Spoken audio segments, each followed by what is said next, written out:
네, 안녕하세요. 저 방금 소개된 대로 카이스트 전산학부 연구교수로 이룬 지은경입니다. 이번에 소프트웨어 안전 국제 컨퍼런스에서 이제 발표하게 돼서 기쁘게 생각하고요. 또 이렇게 온라인으로라도 만나뵙게 돼서 반갑습니다. 제가 오늘 발표드릴 내용은 소프트웨어 안전 입증이라고 이제 번역을 해왔는데, 소프트웨어 안전 데몬스트레이션에 대한 기법, 그리고 특별히 사례 연구 위주로 좀 예제를 보여드리면서 소개해드리고 현황과 발전 방향에 대해서 이야기하고자 합니다.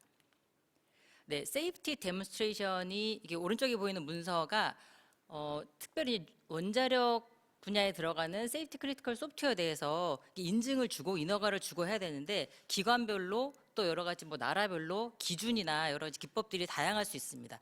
그래서 그 관련자분들이 커먼 포지션이라고 공통된 입장에 대해서 보고서를 하나 만드셨어요. 그래서 거기서 가져온 정의인데요.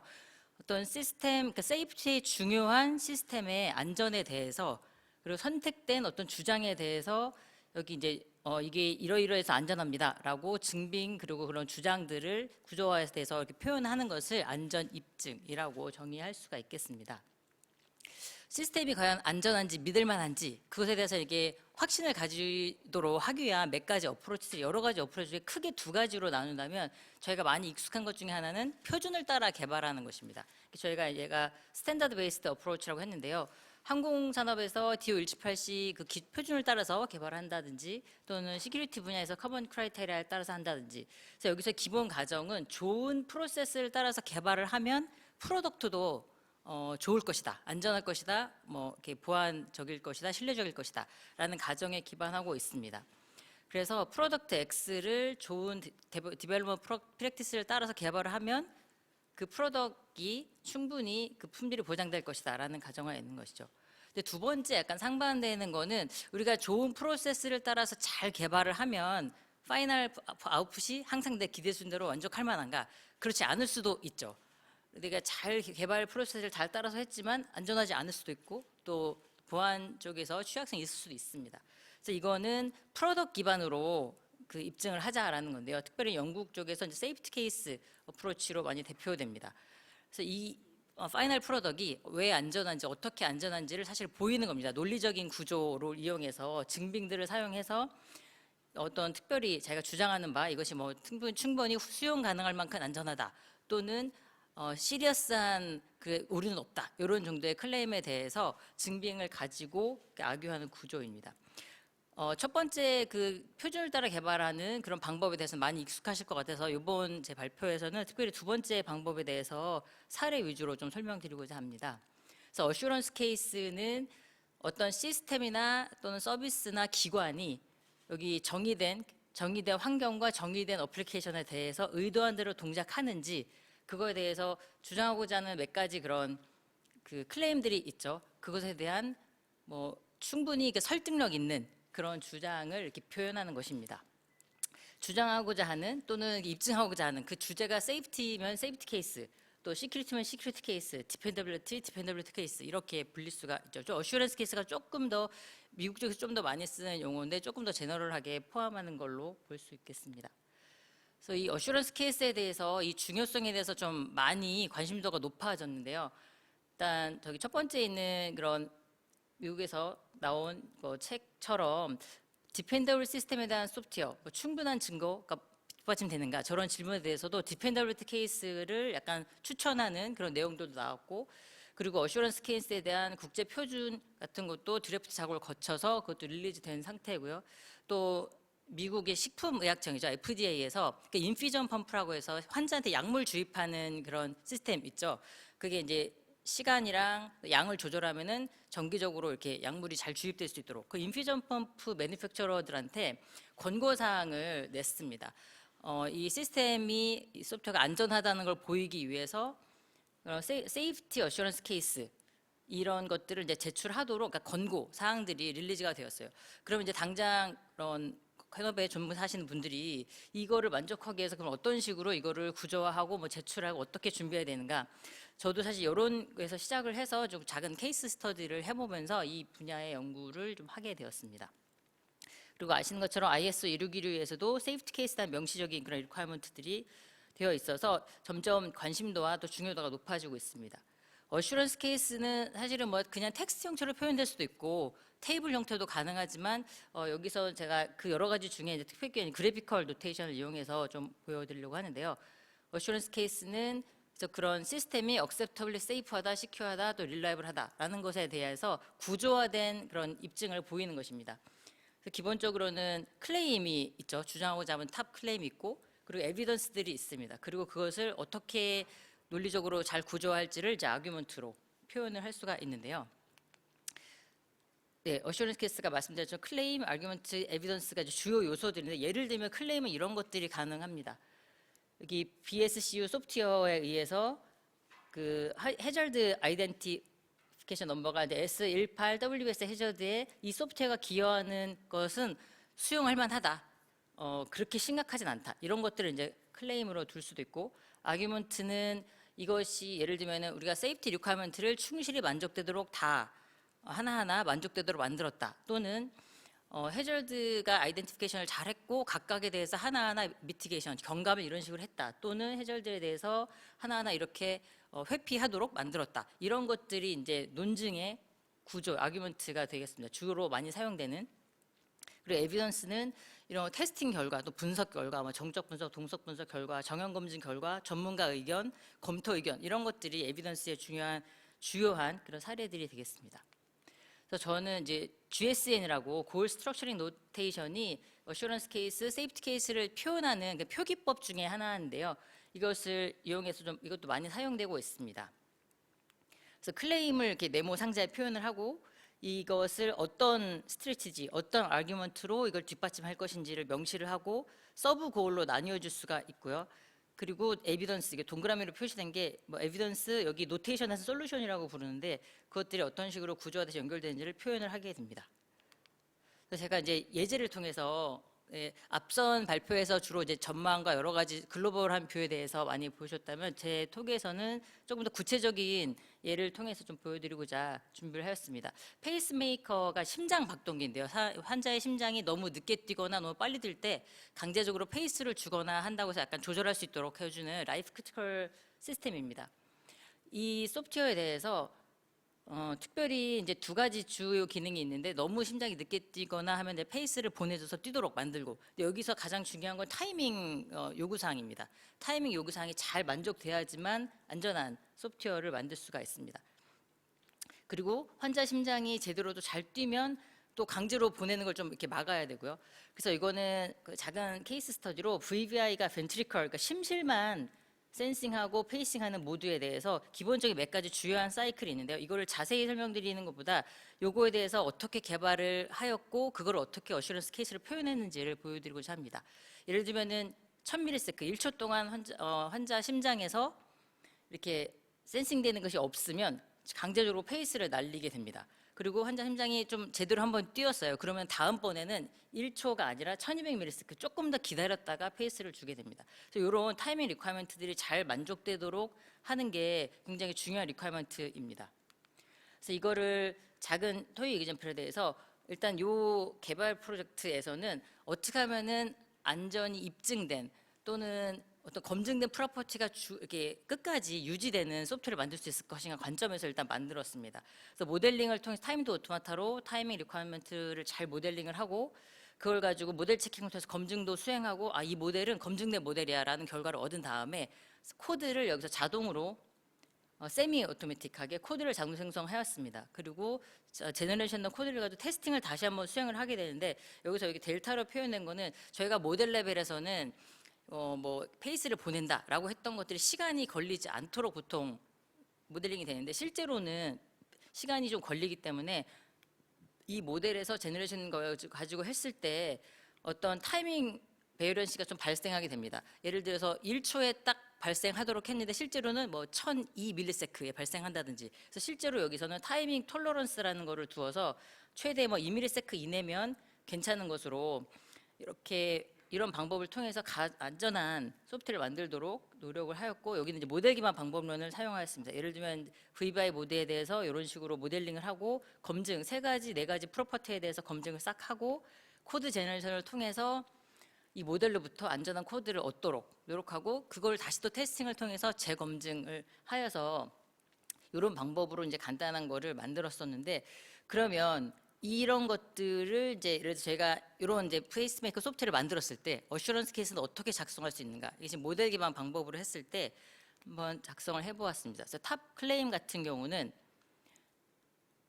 이 페이스메이커 소프트웨어가 지정된 그 하드웨어에서 돌아갈 때, 여기서는 특별히 이제 VBI 모드로 한정을 했을 때 acceptable safe하다. 이 소프트웨어는 어떤 것이고, 여기 보면은 컨텍스트 정보에는 이제 설명 정보들, 배경 설명들이 들어갑니다. 그리고 여기서는 이제 가정도 표현을 하여서 하드웨어에 대한 안전에 관한 부분은 사실 여기에는 포함되지 않았습니다. 하드웨어는 릴라이블하다라는 가정 하에. 그렇다면 이게 이제 어떤 식으로 악유를 할 것인가? 이게 모델 기반 방법으로 해서 필요한 세이프티 리퀘어먼트들, 중요한 요구 사항들이 잘 만족되었다라는 것을 주요 아규먼트 스트래티지로 가지고 논증을 하였습니다. 그래서 하나하나에 대해서 다시 한번 좀 자세히 보면요, 서브 고울로 나뉘어서 이 모델이 모든 필요한 프로퍼티들을 다 만족하였다. 그래서 그 프로퍼티별로 구별을 한 것입니다. 서브 고울로 나눠서 여기 네 가지로 해서 데드락이 없다라는 거에 대해서 이 프로퍼티에 대해서 모델 테크닉을 통해서 검증을 한 결과가 에비던스로, 솔루션으로 붙고요. 또 두 번째 프로퍼티, 아까 그 1000msec 타이밍 리ኳ어먼트 관련한 것들을 또 검증한 결과가 에비던스로 붙고, 물론 여기 컨텍스트 정보로 그것이 무엇인지에 대한 설명도 들어가 있습니다. 그 네 가지 프로퍼티에 대해서 얘가 이 모델이 만족한 결과에 대해서 에비던스로 구성하여서 이렇게 표현할 수 있겠습니다. 여기서 마름모로 표현한 건 이제 모델인데요. 여기서 말한 모델은 어떤 모델이다라는 설명을 또 구체적으로 달 수 있습니다. 그리고 아까 스트래티지에서 모델 기반 방법론을 위해서 모델이 일단 검증되었다라는 것과, 그 다음에 모델로부터 코드 제너레이션이 릴라이블하게 잘 되었다, 커렉트하게 잘 되었다라는 것이 서브 고울 중에 하나인데요. 그거를 보이기 위한 논증으로 저희가 사용했던 툴이 타임즈라는 툴인데, 그 타임즈라는 툴은 타임드 오토마타 모델에서 C 코드를 생성을 하는데, 그것에 대해서 수학적 증명이 이미 제시되어 있습니다. 그래서 이미 입증된 툴을 사용하여서 코드 생성이 안전하다라는 거를, 그것을 통해서 이제 입증을 좀 하고요. 그렇지만 이거를 제너레이션 코드를 그냥 쓸 수가 없어요. 플랫폼 디펜던트한 부분들은 새로 매뉴얼하게 코드를 넣을 수밖에 없어서, 그럼 매뉴얼하게 수정한 부분이 전체적인 그 세이프티에 영향을 주지 않는다라는 것을 또 아규를 한쪽에서 하게 됩니다. 그래서 매뉴얼하게 수정한 부분은 플랫폼 스페시픽한 부분만이다. 이게 서브골 중에 하나고, 그리고 매뉴얼하게 고친 부분들이 이 플랫폼 스페시픽 파트가 전체적인 코드 제너레이션 된 코드의 그 커렉트니스에 영향을 주지 않는다라는 것들을 코드 레벨 프로퍼티 체킹을 통해서 에비던스를 이렇게 입증할 수가 있습니다. 그리고 또 한 가지는 이 제너레이션 코드에 대해서 다시 한번 테스팅을 통해서 이게 안전하게 잘 되었는지를 확인하였는데, 그 네 가지 프로퍼티 하나하나에 대해서 코드 레벨에서 다시 한번 테스팅을 하였습니다. 데드락프리니스, 그다음에 아까 1000msec 관련한 타이밍 리ኳ어먼트, 1200mm 관련한 타이밍 리ኳ어먼트 각각에 대해서 했을 때 다른 것들은 이제 바이올레이션이 없었다. 그 테스트 시나리오에 대해서 바이올레이션이 없었다. 그다음에 나머지 두 가지는, 그러니까 제가 델타라는 거를 말씀드렸는데, 예를 들어서 1000msec에 딱 일어나야 된다 했을 때 델타를 2msec로 주면 998에서 1002 사이에 그렇게 약간 컨디션을 릴렉스하게 실제로 가능할 수 있게 하면, 그 안에 발생하면 얘는 안전한 것으로 그렇게 평가했을 때는 이렇게 델타 타이밍 톨러런스를 두어서 했을 때 이것이 테스트 결과에서 다 이제 패스했다는 결과가 에비던스로 붙은 것이죠. 그래서 작은 케이스에 대해서 모델 기반 방법론으로 최대한 안전하게 만들려고 하고, 그것을 이제 어슈런스 케이스 형태로 안전에 대해서 이렇게 표현을 한 것입니다. 이걸 해보았을 때 일단은 어슈런스 케이스를 사용해서 해보니까 아규먼트에 대한 뭐 이해도나 이런 것들을 좀 증진시킬 수 있고, 또 서로 이제 합의를 해야 되는데, 이게 만약에 이제 이거를 검사하고 평가하는 또는 뭐 인증을 주거나 하는 사람 입장에서는 어떤 부분을 봐야 되고 어떤 식으로 이게 안전이 입증되었는지를 보기에 확실히 도움이 되는 면들은 있다라는 것들은 확인할 수가 있었습니다. 그리고 더 중요하게는 이게 다 끝난 다음에 얘 마지막으로 그냥 그림만 그리면 되는 게 아니라, 가장 좋은 방법은 시스템 개발 처음부터 이 어슈런스 케이스를 같이 처음부터 계획하고 같이 진행해 나가는 것입니다. 그러면 나중에 개발 다 하고 나서 막상 필요한 증거가, 우리 이 부분이 안전하다는 보일 수 있는 증거가 나중에 마련하려고 하니까 어렵고 이런 부분들이 있기 때문에 초기부터 이런 것들은 같이 계획을 세울 때부터 같이 진행하는 거고 중간에 체크하면서 어떤 에비던스들이 필요한지를 확인하면서 가는 용도로 썼을 때 더 유용할 수 있겠다라는 부분들도 좀 확인을 할 수가 있었습니다. 그리고 또 한 가지는 그 원전 계측 제어 시스템 개발 사업단에서 이미 기개발된 아주 표준에 따라서 잘 개발된 시스템인데요. 원전 리액터 프로텍션 시스템에 대해서 일부 시스템에 대해서 또 어슈런스 케이스를 한번 적용을 해보았습니다. 이 KNX 프로젝트에서 국산화된 원전 계측 제어 시스템 개발을 위해서 여러 가지 국제 표준들 가이드라인들을 충실히 해서 1000종 이상의 그런 문서들도 생성이 되었고 V&V를 아주 잘 하였는데요. 이것에서 이미 이제 종료된 프로젝트입니다. 그것에 대해서 저도 여기에 이제 일부러 참여를 하여서 소프트웨어 검증과 테스팅 부분을 맡아 하면서 그러면 이 기존의 표준을 따라 개발된 것과 그다음에 세이프티 케이스, 어슈런스 케이스를 접목하면은 어떤 장단점이 있을지에 대해서 한번 분석을 해 보았습니다.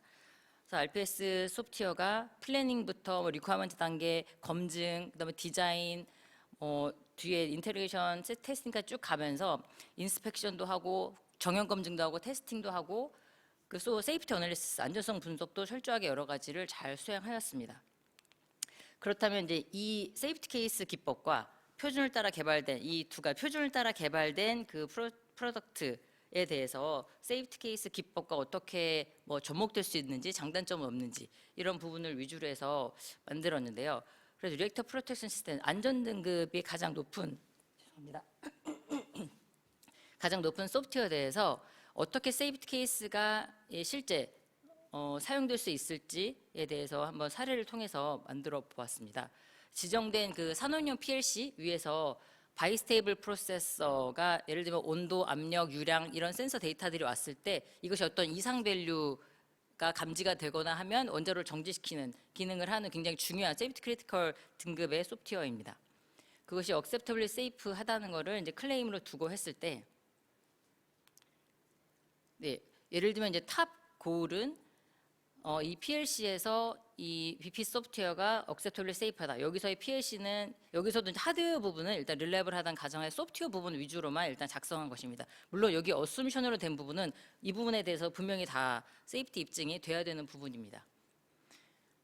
그리고 여기서 말하는 BP 소프트웨어는 무엇이고 누가 개발했고 이런 것들에 대한 컨텍스트 정보들이 있고요. 크게 두 가지 그 구조로 해서 한 가지는 세이프티 리퀘어먼트들을 충실히 만족되도록 개발되었다. 그 리퀘어먼트에 대한 세티스팩션 측면으로 한쪽을 아규를 하고요. 또 한쪽은 안전성 분석 측면으로 위험 요소들을 그 도출하고 그것에 대해서 각각의 어떻게 미티게이션 됐는지를 보이는 그 두 가지 축으로 아규를 할 수 있겠다.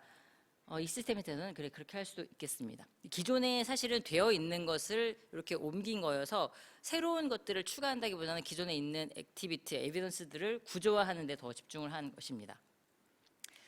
그래서 모든 아이덴티파이드 식별된 세이프티 리퀘어먼트에 대해서 만족되는 걸 통해서 이것의 안전성을 이제 보이겠다라는 것인데 그 두 가지 서브고를 구성할 수 있겠는데요. 한 가지는 일단 세이프티 리퀘어먼트가 초기 단계부터 뒤에까지 계속 유지되어서 누락되지 않고 유지된다라는 것과 그 각각 아이덴티파이된 세이프티 리퀘어먼트를 이제 소프트웨어가 만족시킨다라는 것.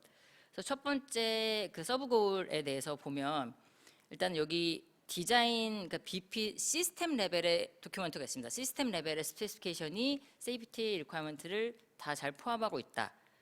여기서 보면은 사실은 all the safety requirement 이렇게 하기에는 우리가 내가 도출한 세이프티 리퀘어먼트가 전부 다 컴플리트하다라는 걸 보이는 건 거의 어렵고 불가능에 가깝습니다. 그래서 여기 기대되는 주요한 세이프티 리퀘어먼트들은 다 식별되었다라는 것을 서브 고울로 현실적인 고울을 가진 것이고요. 그리고 두 번째 단계에서 이제 BP 소프트웨어 여기는 시스템 레벨이고 G5에서는 소프트웨어에 대한 것입니다. 이 소프트웨어 리퀘어먼트 스펙의 세이프티 리퀘어먼트들 필요한 것들이 다 식별 잘 되었다. 그리고 디자인 스펙에도 잘 식별되었다라는 서브골로 이렇게 소프트웨어 개발 라이프 사이클을 고려하여서 이렇게 디컴포지션 될 수 있겠습니다. 그리고 이 또 BP 그러면 이제 에비던스들은 어떤 것들이 이 고를 뒷받침할 수 있을까? BP 시스템에 대한 그 디자인 스페시피케이션, 디자인 설계 문서에 세이프티 리퀘어먼트들이 잘 이렇게 포함되었다라는 것들은 여러 가지 솔루션들이 이 에비던스들이 이 고울을 서포트할 수가 있겠습니다.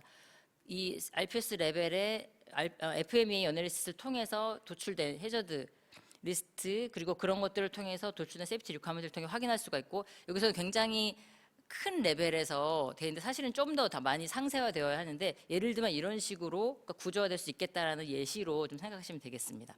그리고 RPS 디자인 스펙에 여기 보고서 번호가 있죠. 그리고 또 이 불가용성 어널리시스 리포트도 여기에 대한 에비던스가 될 수 있겠다라는 것입니다. 이제는 그 도출된 잘 정의되고 도출된 세이프티 리ኳ어먼트를 만족했다라는 것에 대한 고를 대한 그 에비던스들인데요. 일단 리ኳ어먼트 레벨에서는 이 RPS BP 시스템의 경우는 리ኳ어먼트가 자연어로 된 리ኳ어먼트랑 그다음에 정형 명세로 된 리ኳ어먼트 두 가지가 있습니다. 그것이 여기 지금 이게 PDF 보면서 약간 그림이 깨졌는데요. 마름모꼴 모양의 이게 모델을 표현하는데요. 두 가지 자연어 명세와 그다음에 포멀 명세 두 가지가 있습니다. 이것에 대해서 여기 지금 안전등급이 높은 소프트웨어이기 때문에 추적성 분석도 다 되었습니다. 추적성 분석 결과를 통해서 여기 BP 소프트웨어 리ኳ어먼트가 그 시스템 레벨 세이프티 리ኳ어먼트를 잘 얘가 모두 다 수용하고 있다라는 것들을 이렇게 에비던스로 표현을 하였고요. 그리고 디자인 레벨에서 소프트웨어 디자인 스페시피케이션이 또 세이프티 리ኳ어먼트를 다 잘 이렇게 포함하고 있다라는 것은 마찬가지로 리ኳ어먼트 스펙부터 디자인 스펙까지 이렇게 매핑된 트레이스빌리티 어널리시스 리졸트가 에비던스 중에 하나가 될 수 있겠고요. 또 리ኳ어먼트 단계에서 정형 검증을 할 때 사용했던 정형 속성들이 있습니다. 그것들을 그대로 다 디자인 레벨에서 검증할 때도 그대로 사용했기 때문에 포멀 베리피케이션 결과를 통해서도 이 고을이 만족됨을 확인할 수가 있겠다라는 것입니다. 다시 상위로 올라가서 BP 소프트웨어가 그러면 이 세이프티 리ኳ어먼트를 만족했다는 걸 이제 보이기 위해서 이때까지는 세이프티 리ኳ어먼트들이 누락되지 않고 잘 관리되고 식별되고 유지되었다라는 부분인데요. 이 SRS 소프트웨어 리ኳ어먼트 스펙이 만족을 잘했다. 그다음에 디자인 스펙이 만족을 잘했다. 코드가 테스팅해서 기대되는 결과를 내었다. 그리고 코딩 테스팅한 결과가 3자 검증되었다라는 서브골 4개로 분류를 하였습니다. 그래서 이 리ኳ어먼트 단계의 정형 검증 그리고 자연어 문서에 대한 검토 결과 이 리포트들이 이렇게 에비던스로 붙은 거고요. 그다음에 디자인 설계 단계에 대해서 세이프티 리ኳ어먼트를 만족한 것은 자연어 문서에 대한 검토 문서와 그다음에 정형 검증 결과를 통해서 이것이 어떻게 리ኳ어먼트를 만족했는지에 대한 결과는 이 보고서를 보면 알 수 있습니다라고 이렇게 표현을 한 것입니다. 그리고 테스트 결과도 문서로 이제 다 잘 정리가 되어 있어요. 그 테스트 시나리오 그리고 결과에 대한 리포트들을 참고하여서 이 고를 서포트하기 위한 에비던스들은 이거를 보면 알 수 있습니다라고 표현을 한 것입니다. 그리고 마찬가지로 이 또 테스팅을 수행한 결과에 대해서 3자 검증을 하였는데 그거에 대한 것도 여기 테스트 결과에 대한 VMV 리포트를 통해서 확인할 수 있습니다라고 이렇게 명시를 한 것입니다. 또 한 축으로는 이제 세이프티 어널리시스 액티비티를 통해서 악유한 것인데요. 이 부분은 훨씬 더 많이 이제 상세가 되었는데 일단은 간단한 구조로만 보여드리면 여기서 이 소프트웨어로 인한 해저드 그런 거에 기여하는 부분들이 잘 아이덴티파이 되었다라는 것들을 확인할 수 있는 솔루션들 여기 에비던스들을 또 제시를 하고 그리고 남아 있거나 새로 유발되는 그런 위험 요소에 대해서 잘 매니지 된다라는 것들을 확인할 수 있는 에비던스들을 이렇게 구성함으로써 이 소프트웨어가 이 환경에서 지정된 환경에서 그 하드웨어여서 억셉터블리 세이프하다라는 거를 이런 식으로 악유할 수 있겠다라고 이제 이거를 만들어서 구성을 하여 보였습니다. 해본 결과 일단 말씀드릴 것은 지금 방금 이렇게 보여드리는 거는 예제로 했는데 완벽하지가 않습니다. 그 리비전을 거치고 여러 가지 또 상세화되어야 되는 부분들이 많이 있는데 언제까지냐? 결국에는 규제기관 또는 이걸 평가하는 분이 확실히 이해하고 만족할 때까지입니다. 그래서 이거를 보니까 그리고 또 제가 방금 보여드린 세이프티 케이스는 이미 종료된 기존에 다 끝난 거에 대해서 있는 에비던스를 가지고 만들었기 때문에 사실은 부족한 부분이나 이런 것들이 있을 수 있고 또 개발 초기부터 이 개발과 세이프티 케이스 매니지먼트를 같이 했을 때 어떻게 효과가 있을지에 대해서는 이 예제를 통해서는 볼 수가 없다는 점이죠. 그래서 관련된 세이프티 케이스를 그 표준을 따라 개발하는 어프로치와 함께 세이프티 케이스를 같이 사용했을 때 장점은 아무래도 아까 만약에 인증기관, 인허가 기관에서 이걸 평가를 할 때 안전에 관련된 아까 1000개 이상의 많은 문서들이 있는데 어떤 것이 안전에 더 중요하고 관련된 것인가라는 거를 일일이 하나하나 다 파악하거나 다 보고서 평가하기는 굉장히 어렵습니다. 그래서 그런 어떤 뭐 안전, 시스템 세이프티 측면에서 더 중요하고 덜 중요하고 이런 부분들을 구조화해서 잘 표현하는 부분에서는 확실히 장점이 있다라는 부분들을 좀 확인할 수가 있었습니다. 그래서 규제 기관과 개발자 간에 특별히 뭐 인허가 프로세스 관해서 서로 이제 커뮤니케이션을 원활하게 하는 데는 도움이 될 수 있는 부분이 분명히 있겠다라는 부분을 좀 볼 수 있었고요. 그러니까 이 에비던스는 어떤 거를 서포트하는지, 이거는 어떤 증거로 이게 뭐 이 주장이 확실히 됐다는 걸 보일 수 있는지라는 걸 구조해서 보이는 데 확실히 장점이 있습니다. 하지만 또 여러 가지 단점들도 좀 확인할 수 있었는데요. 이것도 마찬가지로 이 세이프티 케이스를 작성하고 매니지하는 것 자체가 일단은 에포트가 많이 듭니다. 아시겠지만 예상되시겠지만 그래서 이거를 작성하고 매니지하는 것도 사실은 표준을 따라 개발하는 철저하게 개발하는 것 자체도 뭐 쉽지 않은데 이거 또 다른 걸 매니지하는 것이 추가적인 노력과 시간이 드는 것은 들 수가 있겠다라는 것들을 좀 확인할 수 있어서 이런 것들을 도와줄 수 있는 자동화된 툴이나 가이드라인들이 좀 더 추후 더 많이 개발되면 좋겠다라는 것들을 좀 느낄 수 있었습니다. 그래서 이 두 가지 기법을 서로 이렇게 융합했을 때 확실히 더 효율적으로 커뮤니케이션 할 수 있고 안전 보장에 있어서 좋은 점들은 확인할 수 있었지만 또 추가적인 노력과 또 한 가지는 이게 이제 세이프티 케이스는 말 그대로 세이프티 포커스에서 본 거기 때문에 다른 프로퍼티, 예를 들어서 퍼포먼스, 뭐 시큐리티 이런 거를 이 세이프티 케이스 안에서 다 볼 수도 없습니다. 각각에 대해서 보고 싶은 거에 대해서는 또 다른 사실은 작업이 필요해서 세이프티 케이스 어프로치가 모든 필요한 리퀘어먼트를 다 커버할 수는 없다. 이런 점들은 또 주의해야 될 부분으로 확인할 수가 있었습니다.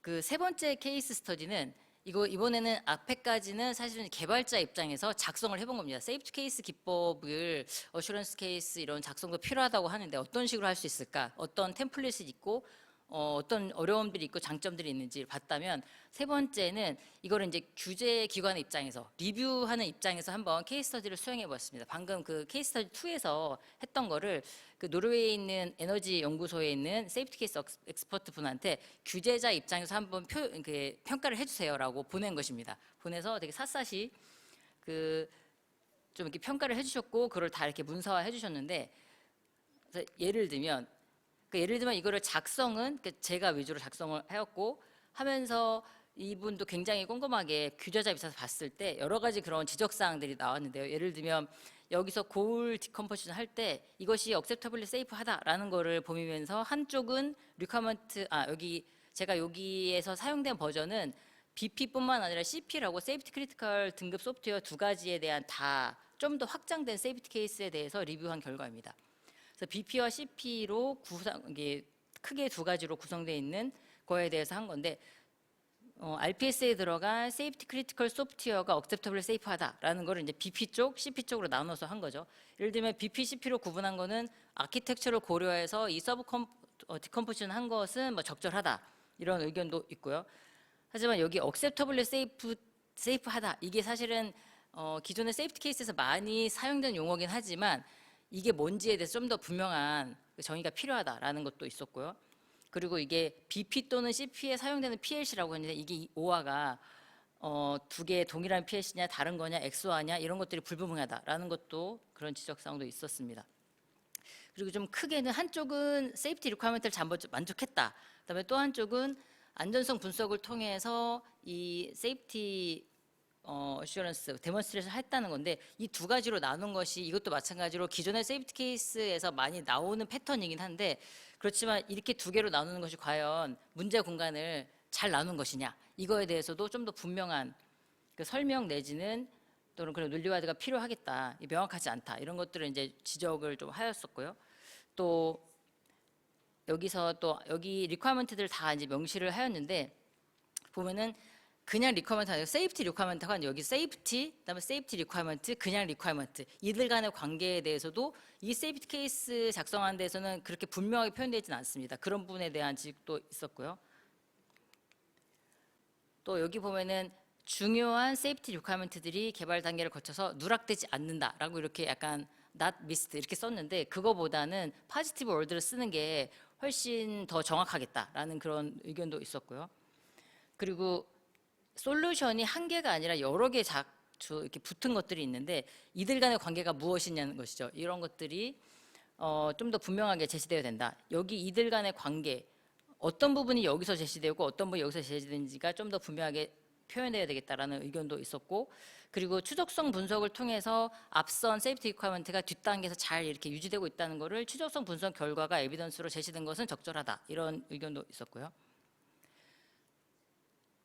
네, 그리고 여기서 이제 그 스트래티지, 그 리ኳ어먼트를 잘 만족했다는 거에 대해서 여기 하나하나 리ኳ어먼트를 다 사실은 이렇게 나열을 해서 하나하나를 어떻게 만족했는지를 뒤에 이제 붙였는데요. 이런 부분에 대해서 뭐 긍정적인 의견도 있었고, 그리고 또 한 가지 이제 독립적으로 평가를 했다라고 했는데, 여기서 말하는 독립적인 이란 인디펜던트 이밸루에이션을 했다는 것도 좀 더 명확하게 해야 된다. 이게 검토적이 어떤 수준의 영향력이 없다. 이런 것에 대한 컨텍스트 정보를 좀 더 명확하게 기본을 할 필요가 있다는 것이고요.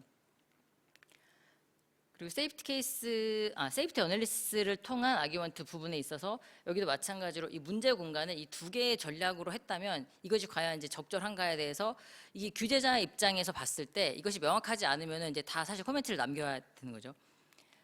그래서 이 평가를 해보면서 확실히 세이프티 케이스를 통해서 뭔가 인허가 과정 또는 라이센스를 주는 이런 거에 대해서 효율적인 커뮤니케이션이 가능하긴 한데, 이거는 규제자가 만족할 때까지 컨텍스트 정보 같은 것들이 더 명확하게 기술돼야 된다는 거, 그리고 한 번에 끝나지 않겠다, 이게 여러 번의 사이클을 거치면서 더 리파인되고 정확해지겠다라는 것들을 좀 확인할 수 있었고요.